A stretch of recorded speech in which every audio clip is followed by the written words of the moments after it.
Good morning, trainees. Before we start, let us offer this day to our Almighty God. Let us all stand, bow our head, and feel the presence of the Lord. In the name of the Father, the Son, and the Holy Spirit. So, pleasant day, trainees. I am your trainer for today. I am John Kenneth Bibandor, your trainer for the pharmacy services and seeker qualification. Okay, so let us have our first attendance. So please pass the paper.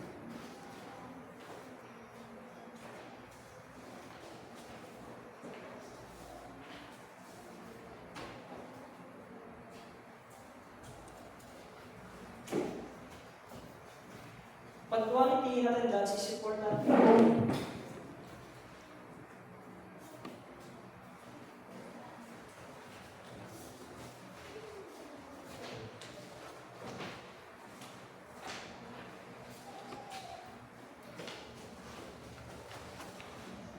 Okay, thank you. So very good for a perfect attendance, please. In every classroom has 8 classrooms and regulations same with our training session. And these are the following rules and regulations. I have there a data gathering sheet for me to determine your characteristics as well as your background knowledge in this qualification. So kindly pass it.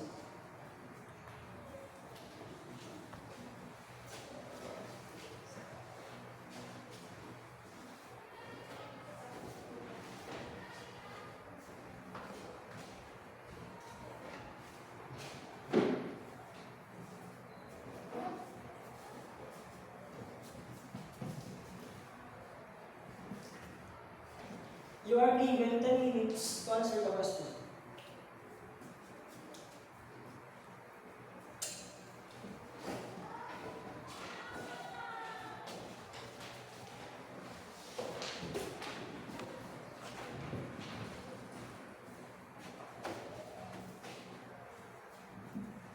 So, okay.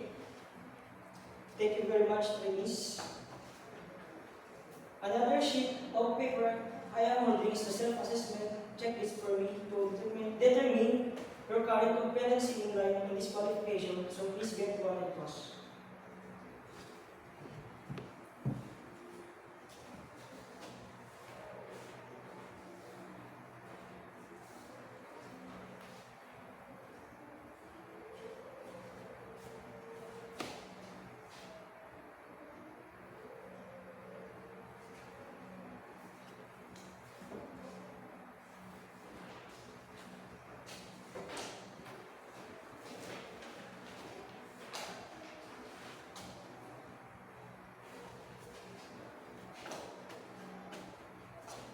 Okay, very good. Thank you so much. So after evaluating your responses, it seemed that Miss Sabana and Miss Labrador has already an experience in pharmacy. Good to know, Miss Sabana and Miss Labrador. For the two of you, show us evidence you can explain or tell us something for me to validate your experience. Stand up, you're given time to speak. Okay, thank you for sharing us your knowledge and experience in our competency. Very good.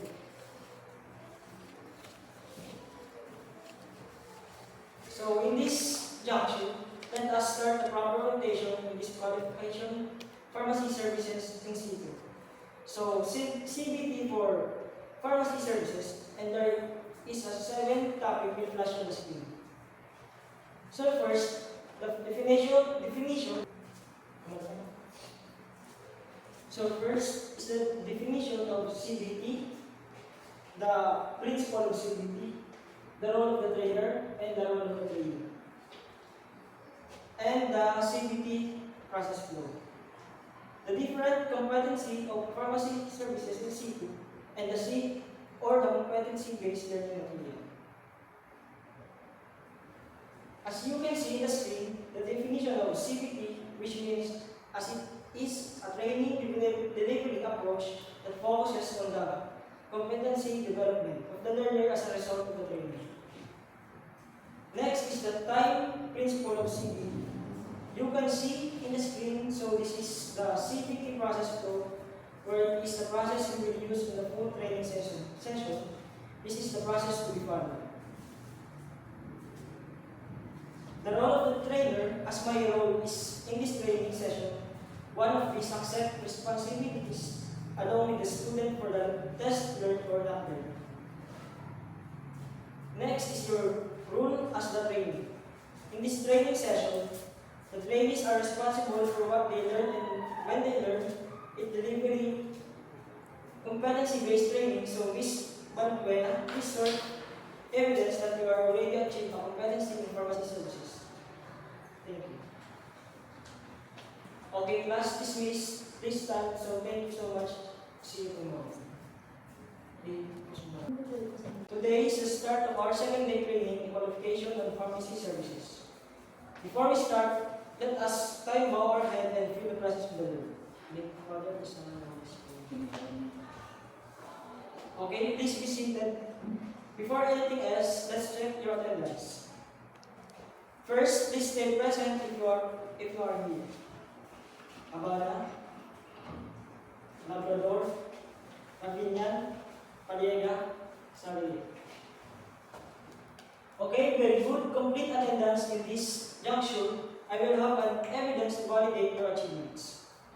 I have here also the list of your chosen competency among the different units of competency in this pharmacy services in situ.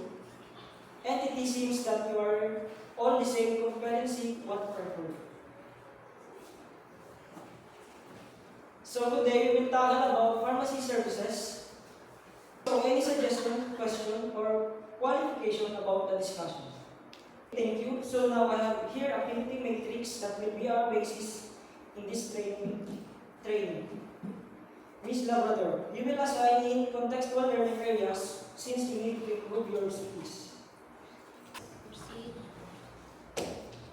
Ms. Sabana, as a lead of paper, you are competent enough to perform activity, so you will be practical work area for particular activity to be done.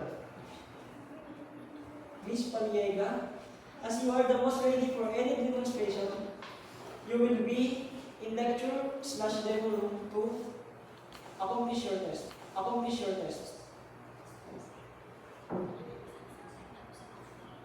I have here a form. Please fill out. Lipasa mo na.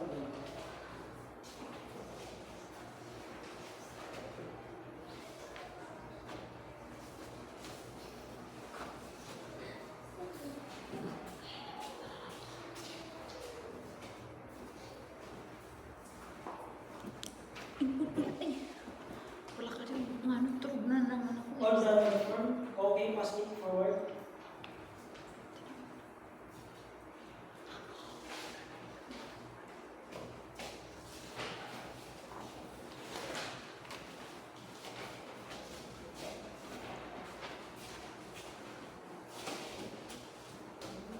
So thank you, trainees. Next, we'll be having an activity on the needed materials and tools and equipment that will be used around in a different area. We have CBLM or competency-based learning materials that we will be used all throughout the session. All the activities topics that we will discuss is all stated in the single level. Before we start with the activity, we have a progress chart where there will include your grades or your progress in the session. Any clarification with these trainees? Next, Ms. Labrador opened a CBLM and read information sheet 3.1 to 3.2 and answered the exercise 3.1 and 3.2. And after finish answering, compare your answer to the answer presented in 3.1 and 3.2. After that, we will be having a review about what you have learned. For Ms. Sabana, do you want to prepare and organize for safety tools? Okay, yes, very good. So you need to prepare and organize the required safety tools. Ms. Paliega, you will prepare a presentation about the topic different tools and equipments in pharmacy services, and if you are ready to perform it, just inform me will be lecture or demo room trainings. You only have 3 hours to perform or accomplish your task. You may start now.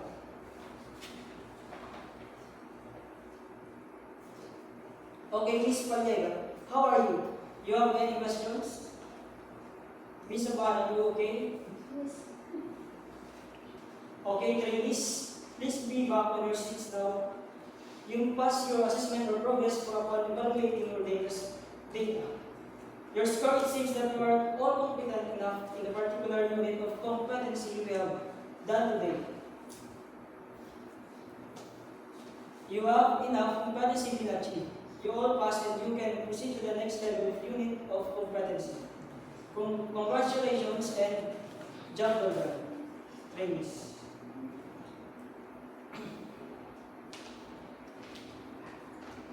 You can now rest and prepare yourself tomorrow for another session. Don't forget to bring all your needed things. That's all for today. That's all for today. Thank you so much and thank you for all your active participation. Let us pray in the name of the Father, Son, and Holy Spirit.